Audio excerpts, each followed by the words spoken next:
उत्तर प्रदेश की राजधानी लखनऊ में आविष्कार फाउंडेशन और इंटेलीकैप की सहभागिता से आयोजित संकल्प भारत के सेकेंड एडिशन में एंटरप्रेन्योर्स का भारी संख्या में जमावड़ा हुआ, जिसमें महिला उद्यमियों की संख्या काफ़ी बड़ी रही। कार्यक्रम में आए नए उद्यमी अपने नए बिजनेस प्रोजेक्ट लेकर आए। दिन भर चले कार्यक्रम में कई सेशंस आयोजित किए गए, जिनमें नए उद्यमियों को अपने बिजनेस को डेवलप करने के बारे में फंडिंग, वर्कफोर्स, प्रोडक्शन, कंजम्पशन समेत बिजनेस को बढ़ाने में मददगार तमाम जानकारियां दी गईं।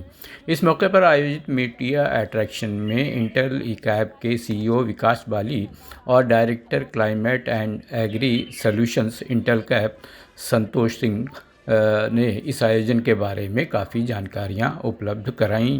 तो चलिए सुनते हैं इस बातचीत को, जो यकीनन नए उद्यमियों के लिए बड़ी लाभदायक साबित हो सकती है। हमारी जो संस्था है इंटेलीकैप और आविष्कार ग्रुप जो है, उसके 4 बड़े मुद्दे हैं, वो कोशिश कर रहे हैं काम करने की। एक तो है मुद्दा क्लाइमेट चेंज का। क्लाइमेट चेंज जैसे किसानों को इम्पैक्ट करता है, as it impacts micro small medium enterprises, as it impacts communities जो वनरेबल एरियाज़ में रह रहे हैं, जैसे पानी के पास हो गए या पहाड़ के ऊपर हो गए। आप लोगों को पता ही है कि कैसे क्लाइमेट में बारिश, बाढ़ क्या इम्पैक्ट कर रहा है। तो एक वो एरिया हम कोशिश कर रहे हैं काम करने की। दूसरा एरिया हम कोशिश कर रहे हैं काम करने की है कि water, sanitation, health, hygiene, nutrition, ये जैसे बड़े शहरों में सबको उपलब्ध है, वैसे ही गाँव में ये कैसे उपलब्ध किया जाए। खाना जो है, खाने के पदार्थ हैं, उनकी न्यूट्रिशियस हो खाना, वो कैसे किया जाए। तीसरा इलाका है फाइनेंशियल इंक्लूजन का, और सिर्फ ये लोन देने की बात नहीं है, इसमें और बहुत सारी चीज़ें आती हैं। इंश्योरेंस आती है, सेविंग आती है, इन्वेस्टमेंट आती है। तो लोन्स तो दे दिए गए हैं। 4 लाख करोड़ की माइक्रो फाइनेंस इंडस्ट्री खड़ी कर दी गई है। इसमें हमारी संस्था का बहुत सारा योगदान भी है कि हमने जब ये 2008-9 में शुरू किया था तो माइक्रो फाइनेंस सेक्टर बहुत छोटा था। आज ये करीबन 3.5-4 लाख करोड़ का हो गया। उसमें से 30-32 संस्थाएँ हैं जो हमने इंक्यूबेट की हैं, और आज कुछ जो हैं वो लिस्टेड कंपनीज हैं, नेशनल स्टॉक एक्सचेंज पे लिस्टेड हैं। 20-20 हज़ार करोड़ की कंपनियाँ हो गई। इसमें हमारा बहुत योगदान रहा है हमारी संस्था का। और आखिरी एरिया जो हम फोकस कर रहे हैं वो है जॉब, लाइवलीहुड कैसे क्रिएट किया जाए। ये बड़ी कंपनियां जॉब करेंगी, जॉब बनाएंगी, ये प्रॉस्पेरिटी दिलाएंगी, ये बिल्कुल गलत है। उनका रोल है, और हमें माइक्रो स्मॉल मीडियम एंटरप्राइजेस को बढ़ाना है। हमें लोगों को स्वरोजगार की तरफ लेके जाना है, यानी कि हम रोज़गार ढूंढें। तो micro small medium enterprises who will create jobs for 3, 5, 7 people, that is the focus area, that is what we are focusing on. So moving away from skills to jobs to skills to enterprise, ये कैसे किया जाए। तो ये 4 बड़े मुद्दे हैं जो हमारी संस्था एड्रेस करने की कोशिश कर रही है। इसमें हमारा बड़ा सिंपल सा थीसिस है कि कैपिटल, नॉलेज, नेटवर्क्स, टेक्नोलॉजी, ये सब इकट्ठे चाहिए इन प्रॉब्लम्स को एड्रेस करने के लिए।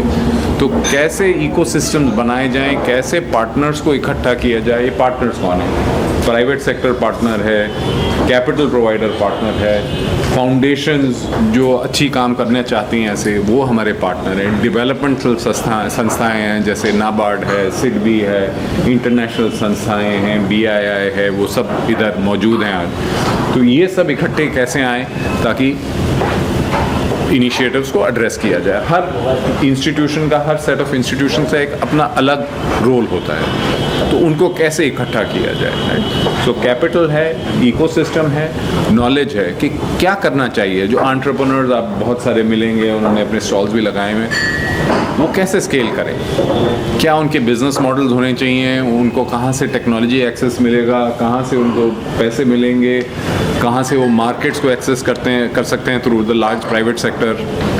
ये सब चीज़ें, नॉलेज वाली जो पार्ट हैं, वो भी एंटरप्रेन्योर्स को देना, माइक्रो स्मॉल मीडियम एंटरप्राइजेस को देना बहुत ज़रूरी है। तिरुपुर से कुछ लोग आए हुए हैं। हमारी संस्था टेक्सटाइल्स में बहुत काम कर रही है। टेक्सटाइल्स में क्यों काम कर रही है? 6-7 साल पहले हमने बोला कि हमें टेक्सटाइल सेक्टर को ग्रीन करेंगे। तो हमने बड़ी बड़ी कंपनियों को साथ बात की और उनसे पूछा कि आप इकट्ठा कैसे काम कर सकते हैं, आप कंपटीशन है एक दूसरे के अगेंस्ट, पर इकट्ठा किस चीज़ में काम कर सकते हैं। तो कुछ मुद्दे उन्होंने हमारी तरफ पेश किए कि जैसे टेक्सटाइल्स टू टेक्सटाइल्स रीसाइकलिंग, ये पुराना कपड़ा है, ये लैंडफिल में चला जाता है, तो इसका क्या किया जाए। तो इस इनिशिएटिव पे हमने एक अभियान चलाया माइक्रो एंटरप्रेन्योरशिप का। पहले हमने बेंगलोर सिटी में शुरू किया, वहाँ हमने कहा आप डोर टू डोर जाइए, पुराने कपड़े लीजिए। उसके बाद एक फैसिलिटी सेटअप की गई जहाँ पे वो रिसाइकिल करते हैं। क्या करते हैं, कलर सेग्रीगेशन करते हैं, बटन उतारते हैं, जिप्स उतारते हैं, उनको सॉर्ट करते हैं। उसके बाद वो ग्रेड देखते हैं मटेरियल का कि ये जलाया जाए, कि ये रिसाइकिल किया जाए, अपसाइकिल किया जाए, डाउनसाइकिल किया जाए। बेंगलोर में शुरू करके अब हम 9 स्टेट्स में ये काम कर रहे हैं। तो इससे जो भी लैंडफिल में जा रहे थे कपड़े, जो भी पर्यावरण को प्रदूषित कर रहे थे, वो बिल्कुल कम हो गया। तो ऐसे काम हमने किए हैं। तो मैं आपको बता रहा था, कैपिटल, नॉलेज, नेटवर्क्स, टेक्नोलॉजी, ये सब इकट्ठे जब आएंगे तभी काम आगे बढ़ेगा। तो ये हमारी संस्था का मेन उद्देश्य है। और नेटवर्क जब मैंने बोला तो ये जो हम संकल्प समिट कर रहे हैं, ये हमारी 37वीं समिट है। इससे पहले हम बम्बई में कर चुके हैं 15 समिट, नायरोबी में 13 समिट कर चुके हैं, जकार्ता में 3 समिट कर चुके हैं, ढाका में कर चुके हैं, एकरा में कर चुके हैं, बनारस में कर चुके हैं। अब हम इसको लखनऊ लेके आए हैं। हमारी ये सोच है कि टियर 2, टियर 3 टाउन्स में अब ये काम होना चाहिए। जो बड़े बड़े टाउन्स हैं उनमें सैचुरेशन आ चुकी है, और उन टाउन्स पे डिपेंड करना कि वो आर्थिक उन्नति और पर्यावरण की प्रॉब्लम सॉल्व करें, वहाँ नहीं होगी। वो तो खुद अपनी प्रॉब्लम नहीं सॉल्व कर पा रहे। आपको पता ही है कि बड़े शहरों में क्या हो रहा है। तो ये अपॉर्चुनिटी है कि छोटे शहरों में, स्टेट कैपिटल्स में, स्टेट के टियर 2 टाउन्स में एफर्ट किया जाए, लोगों को इकट्ठा किया जाए, इन मुद्दों पे बातचीत की जाए, और इससे हम कारवां आगे बढ़ाएं। एग्रीकल्चर, क्लाइमेट और MSME पे हमारा बहुत सारा काम है, और हम लोग हर एक स्टेट में काम कर रहे हैं। बट यूपी हमारा एक बड़ा फोकस है। यूपी इसलिए बड़ा फोकस है, बड़ा स्टेट है, बहुत सारे यहाँ पे इनोवेशंस की ज़रूरत है। तो यूपी में अगर हम देखें तो हमारा पहला काम जो एग्रीकल्चर हम लोग कर रहे हैं कि हम लोग बहुत सारे FPO के साथ काम कर रहे हैं। हमारा फोकस है कि जो FPO हैं यहाँ पे, उनको वो सारी चीज़ें जो उन्होंने बताई कि टेक्नोलॉजी, कैपिटल, नेटवर्क, नॉलेज, ये प्रोवाइड करके उन FPO को इस लेवल तक ले जाएं कि उनकी जो रेवेन्यू है वो 1 करोड़ से ऊपर हो जाए।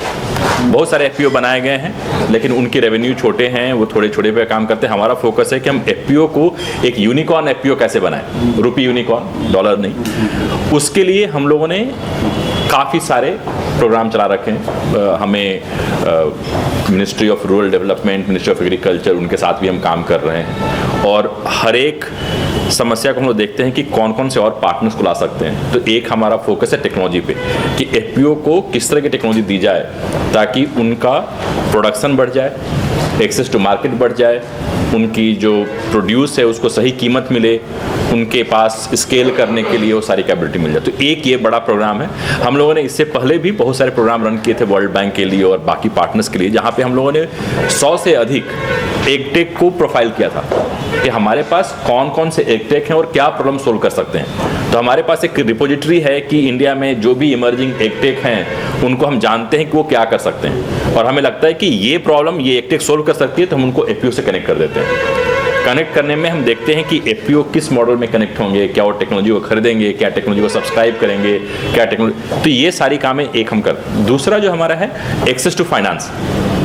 FPO को अधिक कामों के लिए पैसे चाहिए होते हैं, जहाँ पे कि वो चाह रहे हैं प्रोडक्शन यूनिट लगाना, वो चाह रहे हैं वर्किंग कैपिटल। तो हमारा फोकस होता है कि सही तरह का कैपिटल सही कॉस्ट पे उन्हें मिले। तो हमारा एक बहुत बड़ा फोकस होता है कि बहुत सारे लोग हैं जो कैपिटल प्रोवाइड करते हैं, बट हम कोशिश करते हैं कि कम से कम दाम में कैपिटल उन तक कैसे पहुंचे और सही टाइम पे पहुंचे।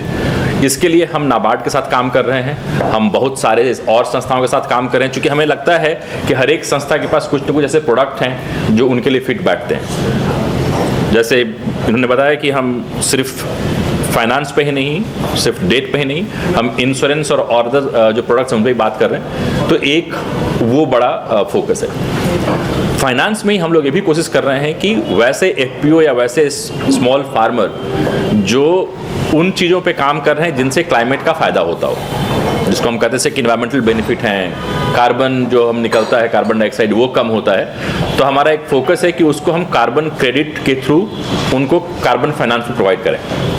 और कार्बन क्रेडिट पे हम काम करें। कार्बन क्रेडिट पे हमारा प्रिंसिपल है कि किसानों का पार्टिसिपेशन कार्बन क्रेडिट में ऐसे होना चाहिए कि उनके ऊपर बहुत रिस्क नहीं हो, ना उनके पास कार्बन के प्राइस ऊपर नहीं जाने का रिस्क हो, ना उनकी अपफ्रंट इन्वेस्टमेंट अधिक हो, और ऐसा नहीं हो कि कार्बन क्रेडिट प्रोड्यूस कर लिया तो कोई खरीदने वाला नहीं। तो हम लोग कोशिश करते हैं कि वो उनका पार्टिसिपेशन बहुत ही आसान हो जाए, उनको सही प्राइस मिले और जितना उनका हक बनता है उनको सही तरह से मिले। तो हम लोग कोशिश कर रहे हैं कि जहाँ जहाँ पे कार्बन फाइनेंस, क्लाइमेट फाइनेंस किसानों को मिल सकता है उसको हम सुगम्य करें।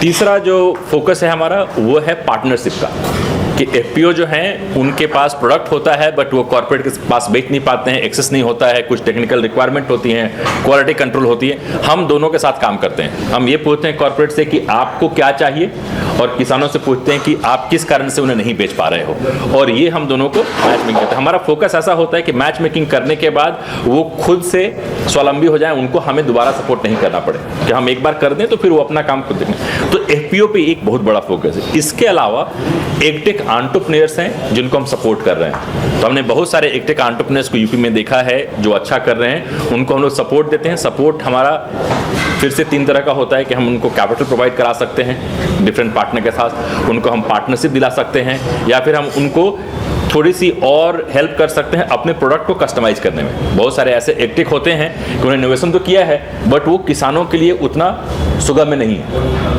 तो ये हमारा एक्टिव फोकस है। स्मॉल होल्डर फार्मर्स के लिए हम लोगों ने बहुत सारा प्रोग्राम किया हुआ है, जहाँ पे कि कोशिश करते हैं कि उनके इनपुट सही मिले, उनको उनके प्रोडक्टिविटी इम्प्रूव हो जाए और उनका पोस्ट प्रोडक्शन लॉस नहीं हो। तो ये भी हम एक्टिव में कवर कर रहे हैं, बट इसके अलावा ही प्रोग्राम कर रहे हैं। तो ये एक बड़ा फोकस है एग्री का यूपी में।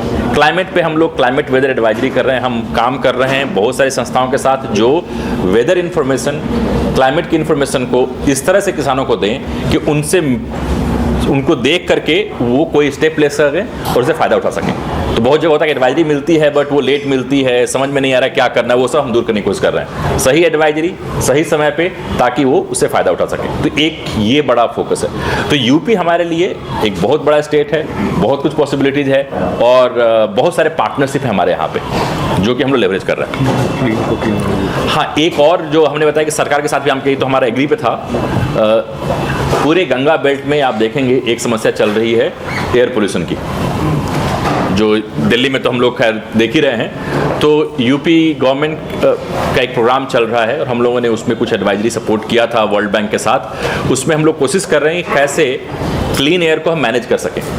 तो जो क्रॉप रेसिड्यू बर्निंग होती है, जो घरों में लोग बायोमास यूज करते हैं, उपले यूज करते हैं, उसको हम लोग कैसे कम करें, और उसके लिए बहुत सारे इंटरवेंशन डिज़ाइन किए गए हैं, पार्टनर्स हैं। तो एक वो बड़ा फोकस है हमारा कि हम कैसे क्लीन एयर को, हमने इसके यूपी में तो नहीं बट क्लीन एयर पे बहुत सारी जो सोल्यूशन है, एक कंपनी को हमने सपोर्ट किया है जो वो किसानों से बायोमास क्रॉप रेसिड्यू लेकर के उसकी वो पैलेट और ब्रिकेट बनाते हैं ताकि वो जलाए नहीं जाए, उसका कुछ यूज हो जाए। तो ऐसे बहुत सारे सोल्यूशन हम लोग देख रहे हैं और उसको लाने की कोशिश कर रहे हैं। कार्बन क्रेडिट को भी देख रहे हैं कि अगर कहीं अगर वो क्रॉप रेसिड्यू बर्न कर रहे हैं, कहीं पे वो चूल्हा का प्रयोग कर रहे हैं, तो कार्बन क्रेडिट कैसे आ जाए, ये भी हम देख रहे हैं।